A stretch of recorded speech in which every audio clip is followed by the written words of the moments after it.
We have Joe Ested. He's the former police officer from Richmond, Virginia, and the author of the book Police Brutality Matters.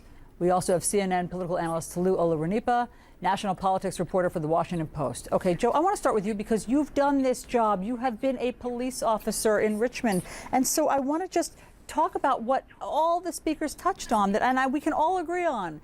That driving with an expired registration tag, driving with a broken taillight, driving with a dangling air freshener, which is illegal there, that none of that should cost anyone their lives. And so, I mean, because you've been in this role, how do you think we can change policing so that driving while black is not life-threatening?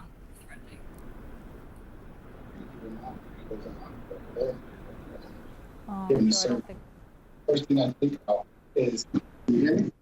Not well. Hello? Okay, better.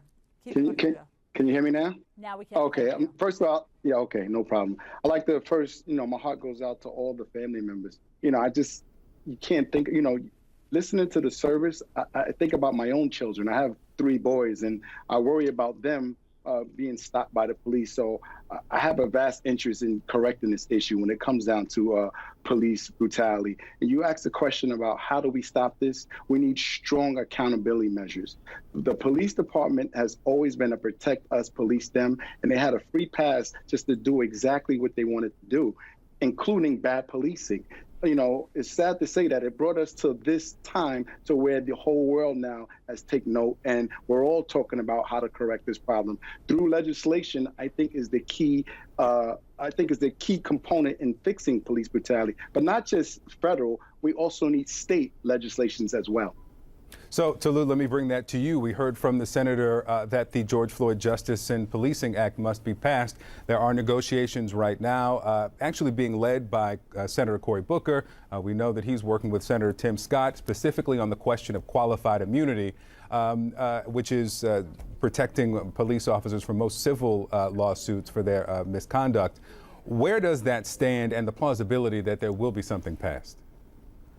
Well, there's definitely momentum behind the George Floyd Justice and Policing Act that was not there a few weeks ago, a month ago, before this latest series of killings that have been so high profile, documented by video. It is leading some Republicans to entertain the idea of passing some new regulations, new laws that may restrict the way police use force against citizens and other civilians. There is an ongoing negotiation taking place. As you mentioned, Republican Senator Tim Scott, who did put forward a bill last year to try to reform some of the policing tactics. It ended up not getting passed. It didn't make it through the process. But now there is a new momentum behind those ideas, as well as the ideas that have already passed the House. And it does appear that there is enough momentum to push this potentially through and get it to Joe Biden's desk. Joe Biden has already said that he would sign this bill. He said that he would fly up members of George Floyd's family on Air Force One to bring them to the White House to witness the signing of this bill. So there's a lot of anticipation behind this, and there is momentum. It's just a matter of finding out whether or not bipartisan support can actually happen in a very, very polarized Washington. But Tolu, is there evidence that there will be the requisite number of Democrats to support this bill? Of course, we know it's a 50-50 split in the Senate. If there is not that element of ending qualified immunity, because we heard yesterday, Manu spoke with Georgia Senator Raphael Warnock, who said that he wasn't committing to supporting any bill without taking that protection away. Yeah, that is a big sticking point. It's a big question because there are very few opportunities to do bipartisan legislation these days, and Democrats are going to try to hold out for the best kind of bill that they can possibly get. They know that this may be their only bite at the apple, and qualified immunity is a huge part of this process. It's something that George Floyd's family has asked for. It's something that activists have been asking for quite a while, and it's a major plank of the bill that passed the House and what Democrats have been pushing for. Republicans have been very resistant to this, so maybe they can come up with some kind of compromise to limit qualified immunity in a way that's amenable to both Democrats and Republicans. But at this point, that is a big stumbling block for this effort. And as far as we know, it seems that Democrats are going to hold firm to that proposal and say that if that's not in the bill, then it's not worth signing any bill at this moment. That's something that caused there to be a big hiccup last year when this proposal was being put forward, and it could happen again.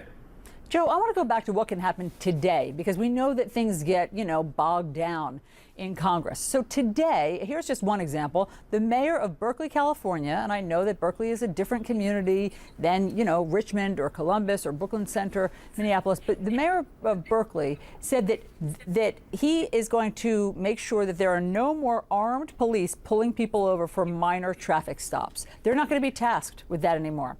You have a broken taillight, an armed police officer is not going to pull you over.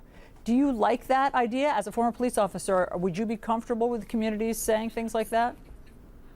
Well, we can't, and what I mean by this, we can't not police. We got to have some measure of police, because we have to have police to deal with the criminal element that affects our community. It may be a small amount, but we can't just take a no hands-off approach. What we need to do is we look at the problems that we have, like look for New York, for example. Take off the quotas. Yeah, when you start targeting the poor black community for numbers, the mayors can take off the pressure from the chiefs and these commissioners to stop going and using the police department as a money generating for their locality. You're forcing officers to go out there and have these unnecessary contacts with people. We're supposed to be out there protecting and serving, not being IRS agents generating money for that locality. So yes, each locality can actually have some measures to reduce the amount of negative contact the police have. We don't have to sit around and wait for the Senate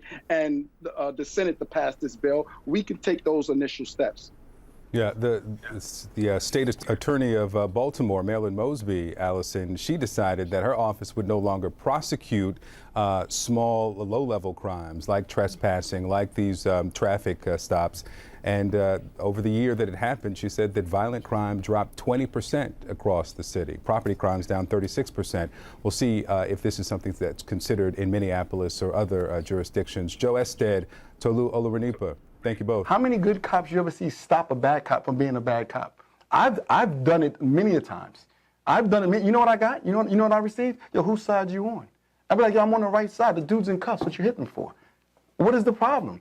He ran from us. What does that mean? He ran from us. We got to tune him up. I said, what training? I didn't get that in the academy. We have a problem that needs to be addressed. And until we start having these conversations, right, until the rest of the world start having these conversations, we're always going to have this problem when it comes down to policing.